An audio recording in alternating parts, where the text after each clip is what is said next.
Russia Ukraine పై శాంతి జపం పాటిస్తోన్న America హౌతీలపై కఠినంగా వ్యవహరిస్తోంది. Israel నౌకలపై దాడుల్ని పునరుద్ధరిస్తామని ప్రకటించిన యెమెన్ తిరుగుబాటు దళం హౌతీలపై దాడిని మొదలుపెట్టింది. నిన్న సాయంత్రం నుంచే హౌతీలపై అటాక్ ప్రారంభించింది. పెద్ద ఎత్తున దాడికి పాల్పడుతోంది. యెమెన్ క్యాపిటల్ సిటీ సనాపై బాంబుల వర్షం కురిపిస్తోంది. యుద్ధ విమానాలు క్షిపణులతో విరుచుకుపడుతోంది. అమెరికా దాడుల్లో సనాలో భారీ నష్టం సంభవించినట్లు తెలుస్తోంది. ఆస్తి ప్రాణ నష్టం భారీగా జరిగినట్టు సమాచారం.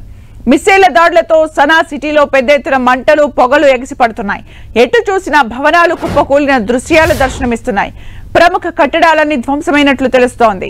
హౌతీలు నౌకలపై దాడుల్ని ఆపాలని వార్నింగ్ ఇస్తోంది అగ్రరాజ్యం అమెరికా.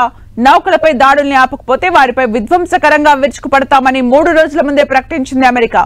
అన్నట్టుగానే దాడులకు దిగింది. ఉగ్రవాద స్థావరాలు, ఉగ్ర నేతలే టార్గెట్ గా మిస్సైల వర్షం కురిపిస్తోంది. గగనతలం నుంచి దాడులకు తెగబడుతోంది.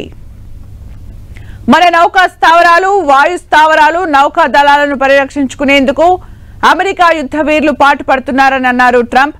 ప్రపంచంలో ఎక్కడైనా జలమార్గాల్లో అమెరికా వాణిజ్య నౌకాదళ నౌకలు స్వేచ్ఛగా వెళ్లకుండా ఏ ఉగ్రశక్తి ఆపజాలదని స్పష్టం చేశారు. తిరుగుబాటుదారులకు మద్దతు ఇవ్వడాన్ని నిలిపివేయాలని ఇరాన్ను హెచ్చరించారు. హౌతీల చర్యలకు ఇరానే పూర్తి బాధ్యత వహించాల్సి ఉంటుందన్నారు ట్రంప్.